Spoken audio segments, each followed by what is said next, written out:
안녕하십니까. 원룸쇼핑 코리아 대표 전세훈입니다. 저의 분야는 요즘 핫한 크루즈 분야입니다. 당사는 국내 입항하는 크루즈 선박의 기양 및 모항 업무를 담당하고 있으며 현재 글로벌 크루즈 선사 20여 곳과 협업하고 있습니다. 앞서 해양수산부 사관님께서 산업 현황과 방향을 잘 정리해 주셨기 때문에 업계를 대표하는 입장에서 몇 가지만 덧붙여 말씀드리겠습니다. 특히 올해 예상되는 960항차는 최근 중일 관계에 따른 노선 조정과 지난 1월 대통령님 방중을 통한 외교적 성과에 힘입어 중국발 크루즈 수요가 급격히 증가한 데 따른 것입니다. 이는 2016년의 정점을 훨씬 넘어서는 수준으로 양적, 질적인 측면 모두에서 의미 있는 성장이며 향후 더 지속적인 성장 또한 기대됩니다. 이러한 성장을 이어가기 위한 첫 번째 과제는 앞서 언급하셨던 인력 확충입니다. 현 시점에서 아무리 강조해도 지나치지 않은 만큼 가장 중요한 요소입니다. 최근 일부 크루즈 선사들이 추가 기항 및 1박 2일 체류 일정 확대를 요청하였음에도 현장의 인력 부담으로 적극적인 수용이 어려운 사례가 발생하고 있습니다. 물 들어올 때 노를 저어야 한다는데 노가 많이 부족합니다. 혹은 많이 달았습니다. 따라서 현재의 대응이 일시적 조치에 그치지 않고 지속 가능한 운영 기반으로 정착될 수 있도록 각별한 관심과 지원을 부탁드립니다. 둘째로 저는 전문성을 핵심 경쟁력으로 말씀드리고 싶습니다. 크루즈 산업은 고도의 전문성과 장기적인 전략 그리고 글로벌 네트워크가 본질적인 경쟁력입니다. 그러나 순환보직으로 인한 잦은 담당자 교체는 정책의 일관성을 약화시키고 장기간 축적된 협상력과 글로벌 네트워크를 단절을 초래할 우려가 있습니다. 따라서 모든 유관기관에서 크루즈 전문관 제도 도입 또는 장기보직 체계 운영을 적극 검토해 주실 것을 요청드립니다. 이는 단순한 인사 운영의 문제가 아니라 대한민국 크루즈 산업의 경쟁력과 직결되는 사안입니다. 마지막으로 항만별 정책 적용 기준이 상이하여 현장에서 혼선이 발생하는 경우가 있습니다. 항만별 크루즈 정책이 보다 일관된 기준과 체계로 운영된다면 글로벌 선사들은 보다 안정적이고 예측 가능한 환경 속에서 운영할 수 있을 것입니다. 대한민국은 지금 다시 한번 크루즈 산업도에게 중요한 기회를 맞이하고 있습니다. 인력 확충, 전문성 강화, 그리고 정책의 일관성이 뒷받침된다면 우리는 아시아 최고의 크루즈 허브로 충분히 도약할 수 있을 것입니다. 감사합니다. 네, 하늘길 못지않게 중요한 그 바닷길에 통한 방한 수요 확대에 대한 이야기 함께 나눠주셨습니다. 또 다른 이야기 한번 더 들어볼까 하는데요. 네, 제 앞에 계신 분께 기회 드리겠습니다. 네, 한국여행업협회 회장 이진석입니다. 오늘 혹시 한 번도 말을 못 해볼까 굉장히 조마조마했습니다. 우리 대통령님한테 꼭 드릴 말씀이 있어서 참가했습니다. 전국에 약 2만 3천여 개의 여행사가 있습니다. 대부분 영세 소상공인들이 많습니다. 이들은 지금 글로벌 해외 OTA와 플랫폼 공룡 기업들이 경쟁해서 많이 힘들어합니다. 이런 시기에 대통령님이 국가관광전략회의를 직접 주관하신다는 소식만으로도 이들은 가뭄에 단비를 맞는 것처럼 관광산업에도 이제 새로운 희망이 보인다고 말을 합니다. 이 자리를 빌려 다시 한번 2만 3천여 여행사들을 대표해서 대통령님에게 진심으로 감사 말씀을 드리겠습니다. 저는 오늘 다른 주제를 아직까지 토론한 거하고 조금 다른 방향에서 한번 말씀을 나누도록 하겠습니다. 저는 국제 관광 산업 구조에 대해서 한번 말씀을 드리도록 하겠습니다. 관광은 우리 국민들의 삶 속에 가장 소중하고 가장 중요한 일부분입니다. 그러나 관광 산업에 종사하는 산업 종사자의 입장에서 관광 산업을 살펴보면 국가 간 소리 없는 전쟁입니다. 관광이 산업과 결합되는 순간 국가 간 무역 경쟁으로 그 성격이 돌변합니다. 예를 들어 이웃나라 일본을 찾아오는 관광 발원국 상위 18개국을 살펴보면 그 숫자와 규모만 차이가 날 뿐 대한민국을 찾아오는 관광 발원국 18개국과 동일합니다. 결국 한국과 일본은 같은 시장을 가지고 외래 관광객 유치 경쟁을 벌이고 있는 상황입니다. 이런 상관관계는 일본뿐만 아니라 대한민국을 둘러싸고 있는 중국, 홍콩, 대만, 싱가포르, 태국 등 주요 인도적 국가들과도 그 경쟁관계를 마찬가지로 나타나고 있습니다. 결국 동일한 시장에서 한국의 시장 점유율을 경쟁 국가들과 비교하여 완전히 끌어올려야만 조기에 3천만 외래 관광객 유치 목표를 달성할 수 있습니다. 지난 과거 정부에서 이미 사용하였던 정책이나 방법 혹은 글로벌 관광 수요 회복률이나 자연 증가분만으로 우리 유치 목표를 달성할 수 있다는 생각은 이미 빨간불입니다. 비상 대책이 필요하다고 봅니다. 2025년 코로나19 사태 이후 한국 인바운드 관광 분야 회복률은 2019년 대비 108%입니다. 글로벌 관광 시장 회복률을 약간 웃도는 수준입니다. 그러나 일본은 같은 기간 글로벌 시장 회복률을 훨씬 웃도는 134%의 회복률을 보이고 있습니다. 이러한 수치는 일본이 주요 18개국 관광 발행국에서 경쟁 국가들보다 시장 점유율을 높인 결과입니다. 이제 일본은 산업 전체에서 관광 분야가 자동차, 전자, 반도체 다음으로 중요한 국가의 기관 산업으로 자리매김하였습니다. 시장 점유율은 누적되어 규모의 경제까지 갖추게 되었습니다. 일본이 한 바퀴를 굴릴 때 대한민국은 두 바퀴 굴러도 뒤처지게 되어 있습니다. 향후 대한민국 인바운드 관광 정책은 단기간으로 관광 발원국이 주요 18개 국가에서 우리가 동원할 수 있는 가용 자원을 총동원하여 한국이 시장 점유율을 높이는 국가 관광 정책의 대전환이 필요하다고 생각합니다.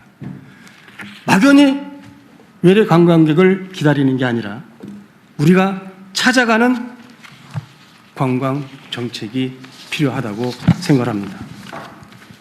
이러한 목표를 두고 우리 한국여행업협회에서는 다음과 같은 협회 차원에서 우선 당장 실천할 수 있는 구체적인 실행 방안을 회원사들하고 마련했습니다. 첫 번째, 관광발원국 주요 18개국 여행업협회와 연계하여 민간 관광외교 차원이 국제관광교류회의를 지속적으로 한국의 지방에서 개최하겠습니다. 그동안 협회는 지난해 한국 방문객 189만 명, 한국 인바운드 시장 3위에 기록된 나라의 관광협회 TBA와 38번 국제 상호 관광 교류 회의를 통하여 민관 관광외교의 총력전을 펼쳤습니다. 2025년에는 전라남도와 목포에서 약 200명의 양국 여행산업 관계자들이 세미나를 열고 지역 관광 자원을 견학하고 지역 관광 활성화에 기여한 바 있습니다. 이와 같은 경험을 바탕으로 저희가 찾아 나가겠습니다. 금년에는 중국, 베트남, 네팔과의 관광 교류를 유치 확정하였습니다. 일본, 홍콩, 우즈베키스탄, 캄보디아 등 일부 국가는 유치 협의 중에 있습니다. 이와 같이 주요 관광 발원국이 관광산업 관계자들과 국제 교류 회의를 한국의 지방 도시에서 지속적으로 유치할 수 있다면 지방 관광 활성화라는 새로운 비즈니스 기회를 창출할 수 있을 것으로 기대됩니다. 한국여행협회는 이런 민간 관광 사업을 주요 관광 발원국 18개국과 향후 2년 이내에 업무 협정을 맺어서 이들을 한국에 유치하고 주요 관광 발원국에서 대한민국 시장 점유율을 높일 수 있도록 적극적인 세일즈 방향을 마련하겠습니다. 한국에서 개최한 관광 교류에 참가한 주요 관광 발원국 여행산업 관계자들이 그들의 나라에 돌아가 더 많은 관광객들을 한국에 보낼 수 있도록 기초를 마련하겠습니다. 이러한 핀셋 정책은 비용 대비 효율성이 상대적으로 매우 높은 것으로 시장에서 평가받고 있습니다. 이에 대한 적극적인 지원과 대통령의 지속적인 관심을 요청드립니다. 네. 대한민국의 관광은 이제 새롭게 시작합니다. 네, 고맙습니다. 말씀하셨듯이 국가 간의 소리 없는 전쟁이라고 할 수 있는데요. 계속 얘기가 나오는 게 아까 어떤 분도 말씀하셨지만 한국은 서울 외에 어디가 있느냐라고 질문을 던져주셨잖아요. 지역 관광에 대한 이야기 한 분께 청해 드릴까 합니다. 숙박, 지역 관광 콘텐츠를 어떻게 발굴하고 확장할 것인지에 대한 이야기, 광주관광공사 정재영 사장님께 의견을 좀 들어볼까 합니다. 네, 안녕하십니까. 광주관광공사 사장 정재영입니다. 저는 두 가지로 간단하게 좀 정리해서 말씀드리겠습니다. 하나는 마이스 관광 분야고요. 하나는 지역 관광 분야입니다. 마이스 자체로서 굉장히 지역 경제 파급 효과가 크다는 거는 다 알려진 사실이고요. 그래서 각 지역에서 다 컨벤션들을 유치하는 상황입니다. 근데 이제 가장 지역에서 어려운 부분은 접근성이라든지 어떤 네트워크 문제라든지 이런 것들 때문에 대형 행사라든지 국제 행사를 유치하기가 쉽지 않은 상황입니다. 그리고 아까 어떤 분도 말씀을 하셨습니다마는 일단 수도권에 있는 컨벤션들의 규모가 워낙 크기 때문에 그쪽을 선호하기도 하고요. 거리상으로도 선호를 합니다. 근데 이제 그러다 보니까 지역에서는 굉장히 중소 행사라든지 아니면은 그 네이밍이 떨어지는 그런 행사들을 많이 할 수밖에 없는 상황입니다. 관광은 지역 관광 여러분 말씀하셨습니다마는 지역 관광은 컨텐츠가 아무리 좋더라도 사람들이 모이지 않는 어려움 때문에 홍보할 수 있는 기회가 적다는 어려움도 있습니다. 그래서 정부가 주최하는 마이스 행사들이 굉장히 많은 걸로 알고 있습니다. 물론 지역에서 1년에 한두 건 정도씩은 지역에 유치되고 있는 것도 알고 있고요. 하지만 각 지역의 특성에 맞는 농업이라든지 해양이라든지 아니면 교육이라든지 수도권에 집중하지 않아도 되는 그런 행사들, 대규모 중대형 행사들을 지역 컨벤션에서 개최할 수 있도록 정부에서 주관하는 행사들을 배분해 주시면 좋을 것 같습니다. 그러면 이 사람들이 보통 이제 행사를 하면 2, 3일을 머무르게 되는데 그분들 자체로서의 어떤 먹고 자고 쓰고 하는 것도 있지만 그분들을 상대로 지역의 관광 콘텐츠를 홍보할 수 있는 효과도 있습니다. 그렇기 때문에 관광 분야에서도 굉장히 시너지가 있을 거로 생각을 합니다. 두 번째는 지역관광 부분인데요.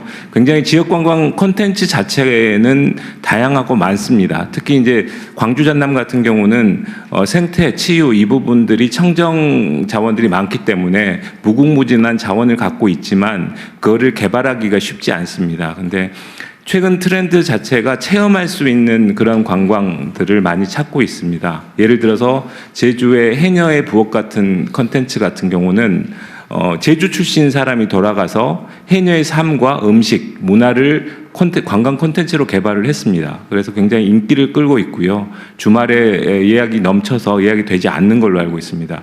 이처럼 이제 각 지역에 그 지역을 가야지 경험할 수 있고 먹을 수 있고 체험할 수 있고 이런 콘텐츠를 발굴할 수 있도록 어쨌든 지역 출신이 할 수 있는 지역 관광 활동가를 키울 수 있는 시스템 그리고 지원 이런 것들이 필요하다고 생각을 합니다. 그리고 하나 마지막으로 덧붙이고 싶은 말씀은 아까 이제 지역 관문 공항도 말씀하셨습니다마는 저희 지역 얘기를 하겠습니다. 무안공항이 폐쇄된 지가 1년이 넘었습니다. 그래서 지역 관광업계, 지역 여행업계에서는 거의 고사 상태에 머물러 있는 상황입니다. 그래서 이 부분 물론 여러 가지를 고려해야 되는 부분도 알고 있고 하지만 현재는 광주공항이 국내선 기능밖에 하지 않고 있고요. 무안공항은 폐쇄되어 있는 상태에서 굉장히 어려운 상황입니다. 그 부분에 대한 조속한 어떤 해법 마련도 필요할 것 같습니다. 네, 그래서 제가 이걸 한번 국토부 장관님하고 몇 분한테 물어보려고 했는데 지금 제가 여기저기서 듣는 얘기 중에 하나가 인천공항에서 국내 공항으로 가기 어렵다. 김포로 나와서 가야 되는 시간이 너무 많이 걸린다. 저도 이상하더라고요. 인천공항에서 지방공항으로 바로 갈 수 있게 하는 게 문제가 있나요? 예, 현재로서는 상당히 어려운 구조로 되어 있습니다. 그래서 이를 좀 개선하려고 하는 개선책을 만들고 있는 거죠. 활주로가 부족해요? 그러니까 제주공항은 활주로가 부족하고요. 김해도 부족합니다. 그래서 그런 문제에 대해서는 인천공항이에요. 인천으로 보통 들어오잖아요. 네네. 인천으로 제주공항이나 김해공항은 이제 우리 아시아 이쪽이 가까운 쪽이 들어오는 것 같고 원거리에서 들어오는 건 인천공항으로 들어오는데 인천공항에서 예를 들면 광주나 부산 가려 그러면 저 김포로 나와가지고 또 가야 되잖아요. 예. 그게 뭐 물리적인 이유 때문이에요? 아니면 정책적 이유 때문이에요? 저는 그 실제 전에는 운행이 일부 되었습니다. 다만 수요가 생각보다 적어서 일단 좀 안 되는 점이 있었는데요. 또 하나 문제는 그 제주하고 김해는 실제 다른 추가적인 그 항공을 받기 하여튼 그 받는 문제는 데서 여기서 부족한 설명을 해도 겁니다. 시간이 별로 의미 없을 것 같고 그거는 네. 한번 검토해 보시고요. 네, 네, 지금 검토 중에 네, 있고 수요가 제안을 마련하고 있는지 있습니다. 또 그거 하나 하고 하나는 아까 지금 바로 말씀하신 건데 지금 무안공항이 피해자 조사 때문에 계속 그 다시 지금 운항을 못 하고 있잖아요. 예, 현재 무안공항이 폐쇄되어 있습니다. 그래서 무안공항을 못 하니까 아까 말씀하신 것처럼 광주가 국제공항 기능이 없는데 임시로라도 무안공항을 다시 열 때까지 광주 공항이라도 국제선으로 좀 쓰자 그 말이죠. 예, 네, 그거에 대한 저 문제 혹시 검토해 본 일 있어요? 예, 현재 그 무항공이 폐쇄됨에 따라서 지역 여행업계가 힘들다는 조건으로부터 광주 공항을 임시로 국제공항 써달라는 요청에 대해서는 저희도 현재 검토 중에 있고요. 다만 현재 광주 공항이 국제공항이 아니기 때문에 국제공항으로서의 어떤 역할을 하려면 국제공항으로 지정하고 시스템으로 같이 시스템 되는군요. 시설 이런 것들을 좀 바꾸는 현재 노력이 필요하다고 준비가 필요하다고 생각하고요. 또 하나는 광주 공항으로 진입했을 때 국제공항 썼을 때 과연 다시 광주 공항을 국제공항을 폐쇄할 수 있겠느냐라고 하는 또 다른 광주 이외 지역에 또 의구심과 또 불만이 존재하고 있는 게 또 현실입니다. 그래서 현재 그 문제에 대해서는 실무적인 준비할 때 필요한 것과 최종 결론이 난 것 같지 않으니까 네. 그거는 임시로 쓰다가 무안공항을 개항하면 다시 그쪽으로 원래 무안공항에 취항하던 거를 못 쓰고 아예 못 오고 있으니까 광주로 왔다가 다시 무안공항으로 복구시키라 그 말이잖아요. 네, 그래서 그 문제니까 네, 대통령이 그게 이제 좀 복잡한 것이 네, 그러니까 그건 그럴 것 같아요. 시스템도 갖춰야 되고 뭐 하여튼 뭐 여러 가지 문제들이 있을 것 같은데 가능한지 예. 네, 네. 제일 중요한 거는